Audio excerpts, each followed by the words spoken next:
Que Deus é tão grande como nosso Deus? É uma interrogação.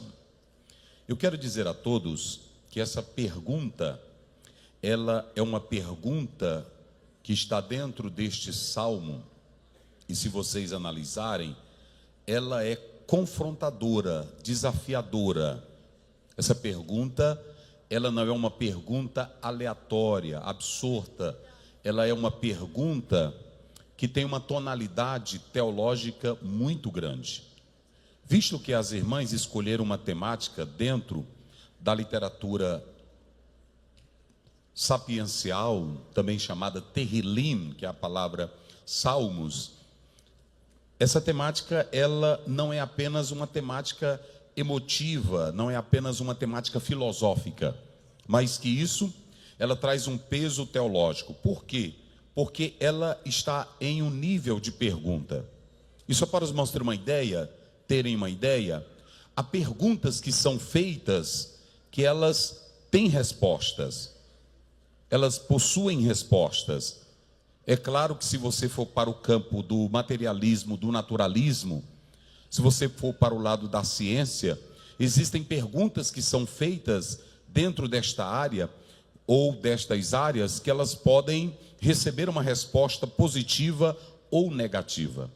É claro que todos nós podemos fazer interpelações, indagações, perguntas, mas nem todas as perguntas que nós fazemos, nós teremos as respostas. Basta nós olharmos para o livro de Jó, no capítulo 38. Deus faz perguntas para Jó que Jó não dá resposta. E que Deus também não dá resposta para Jó.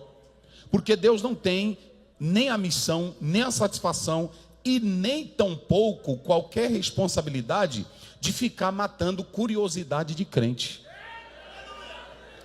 Tem muitas pessoas que estão querendo curiosidade. Como é Deus? Qual é o tamanho dele? Como é que ele cabe? Como é que a gente estuda ele? Jó, quando Deus fez as perguntas que ele não teve a resposta, no 42, verso 2, ele disse assim: eu sei que tudo tu podes, e nenhum dos teus pensamentos podem ser impedidos. Quando você lê o capítulo 19 do livro de Êxodo, Deus disse para Moisés: diz ao povo para descer, senão eu vou matar, porque eles querem curiosidade.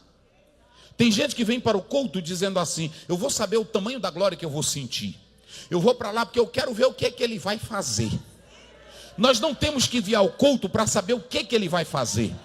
Nós temos que vir ao culto para adorar ele, porque ele é quem tem todo o poder.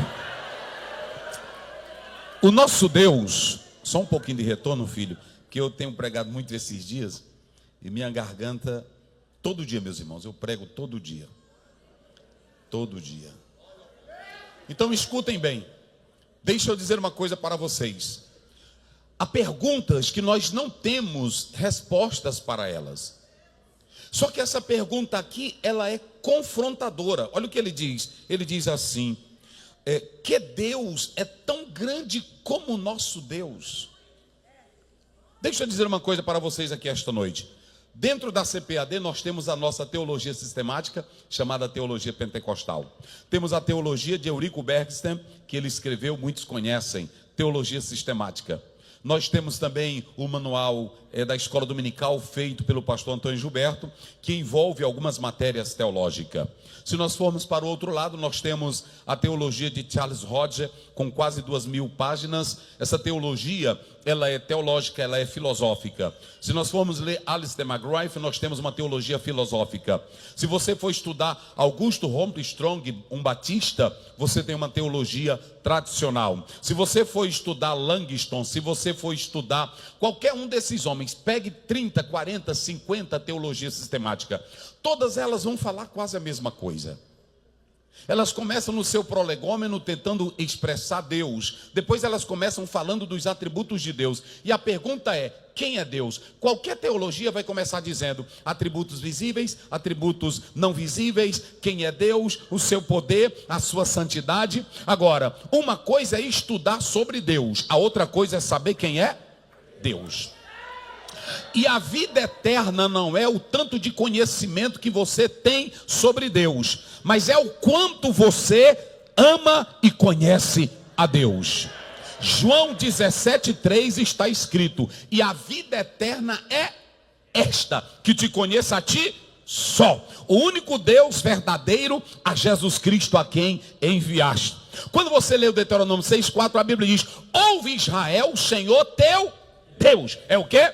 Shema Adonai Eloheinu Errad. Ouve Israel, o Senhor teu Deus é o único Deus. Agora a pergunta é desafiadora, a pergunta é impactante, a pergunta é pesada. Essa pergunta derruba deuses, essa pergunta derruba filósofos, essa pergunta joga por terra filosofias, essa pergunta não substitui a Deus, essa pergunta coloca Deus no seu devido lugar, essa pergunta, ela é pesada. Essa pergunta aqui, meus irmãos, olhem para cá: que Deus é tão grande como o nosso Deus?